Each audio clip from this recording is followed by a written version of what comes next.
പ്രശ്നമാണ്. കാരണം Palekkara toll plasm പോലെയുള്ളതൊക്കെ അടിച്ചു തകർക്കാൻ പാടുണ്ടോ? എന്റെ ഒരു പേര് എന്റെ പൈതല വർത്താനം ഞാൻ പറയും കേട്ടോ. അതെന്ന് വെച്ചാലേ കാരണം എന്ന് വെച്ചാൽ ഞാനേ കോഴിക്കോട് കോട്ടയത്തേക്ക് പോവാ. അപ്പോൾ എൻ്റെ വണ്ടി ഒന്ന് കംപ്ലൈൻ്റ് ആയി. അപ്പോൾ എൻ്റെ സുഹൃത്തിന് ഓടി കയറലാണ് പോകുന്നത്. അപ്പോൾ ഈ ടോൾ പ്ലാസ് എത്തുന്നതിന് മുമ്പ് ഞാൻ MLA ഒട്ടിച്ചു. MLA എന്നൊരു വണ്ടി പേരില്ലാത്തതുകൊണ്ട് MLA സ്റ്റിക്കർ ഒട്ടിച്ചു. അപ്പോൾ ഞാൻ അവിടെ ചെന്ന് ഞാൻ പറയണ തുറന്നു വിടണ MLA ഞാൻ പാസ് അടക്കണ്ട എടാ തുറന്നു വിട്. അപ്പോൾ അവിടെ 10-20 വയസ്സുള്ള ബംഗാളിയാണ്, ഒരു ബംഗാളി 10-20 ചെറുപ്പക്കാരനാ. എടാ തുറന്നു വിടറാ. അപ്പോൾ അവരവിടെ നിന്ന് കേക്കാ എടാ ഞാൻ MLA ആടാ.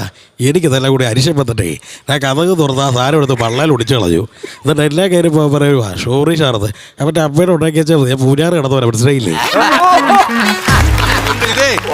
മിമിക്രി ചെയ്യുന്നെന്ന് പറയത്തില്ല നമ്മള്. PC ജോർജ് സാർ ഇന്ന് സംസാരിക്കുന്നത് അത്ര ഈസി ആയിട്ടാണ് ഇദ്ദേഹം ചെയ്യുന്നത് കേട്ടോ. ചെയ്ത 4 അസാധ്യമായിരുന്നു.